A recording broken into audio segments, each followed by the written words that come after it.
Assalamualaikum warahmatullahi wabarakatuh. Om Swastiastu, Namo Buddhaya, salam kebajikan untuk kita semua. Halo teman-teman. Pemberian obat lewat suntikan intramuskular merupakan salah satu teknik yang paling sering dilakukan di fasilitas kesehatan, baik itu di rumah sakit, puskesmas, maupun di klinik.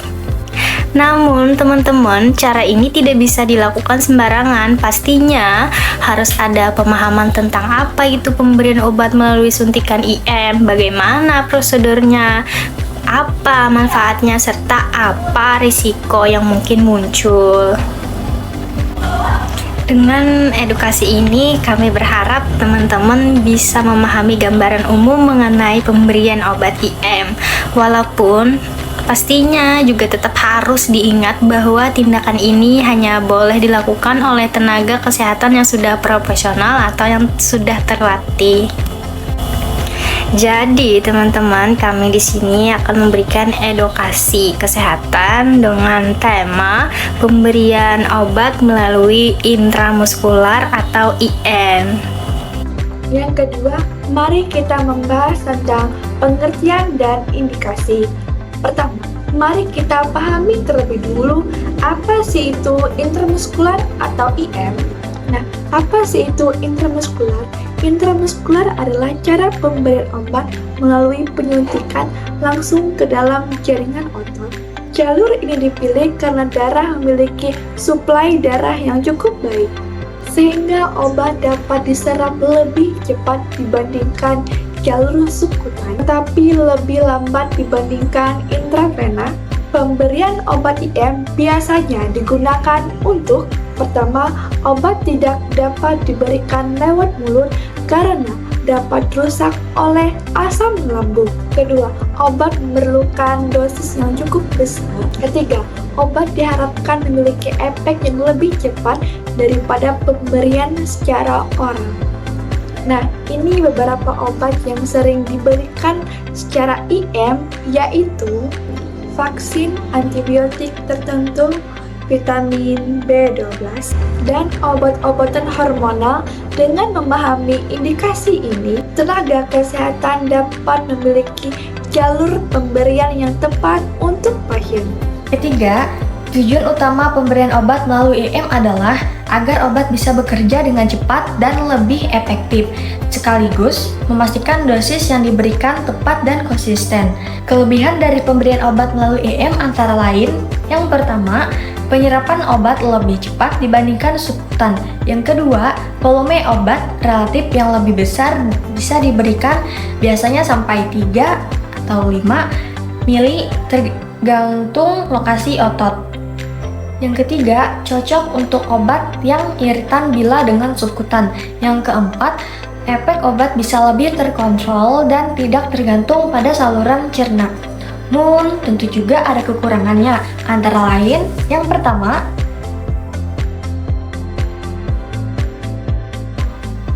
yang kedua, yang ketiga.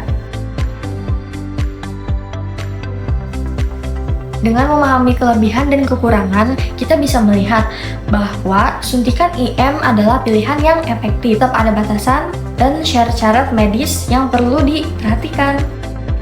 Yang keempat, sekarang mari kita bahas secara singkat mengenai prosedur pemberian obat melalui IM. Yang pertama, persiapan, yaitu cuci tangan dan gunakan sarung tangan. Siapkan peralatan seperti spuit, jarum suntik, kapas alkohol, dan obat. Pastikan obat sesuai dengan resep dokter. Menentukan lokasi penyuntikan, yaitu di otot deltoid, lengan atas biasanya untuk vaksin. Dan yang kedua, otot gluteus medius, yaitu di bagian bokong luar atas, cocok untuk volume obat yang lebih besar. Yang ketiga, otot valgus lateris di paha bagian samping, sering digunakan pada bayi dan anak kecil. Yang ketiga, teknik penyuntikan, yaitu bersihkan area suntik dengan kapas alkohol, gerakan melingkar dari luar ke dalam. Selanjutnya, pegang spuit dengan sudut 90 derajat terhadap permukaan kulit.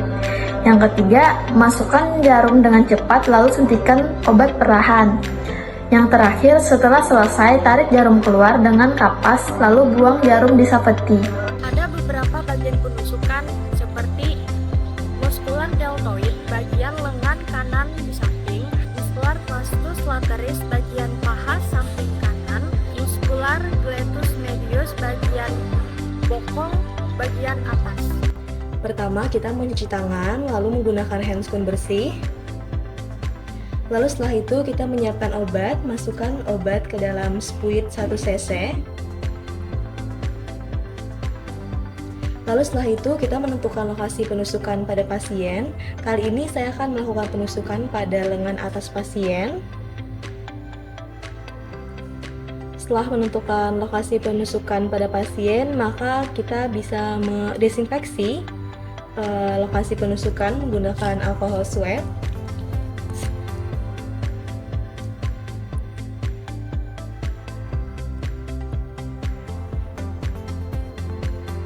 Setelah kita disinfeksi, maka kita cubit bagian lengan atas pasien, lalu kita lakukan penusukan dengan sudut 90 derajat.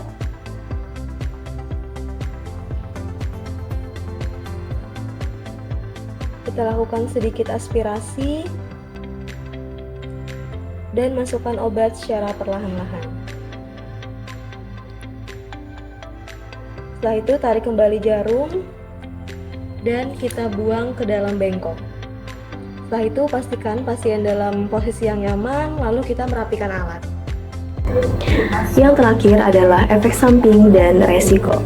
Meskipun injeksi intramuskular ini relatif aman, namun ada resiko yang perlu kita perhatikan.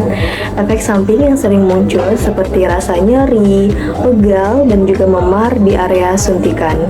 Jika prosedur tidak steril, maka bisa muncul terjadinya infeksi.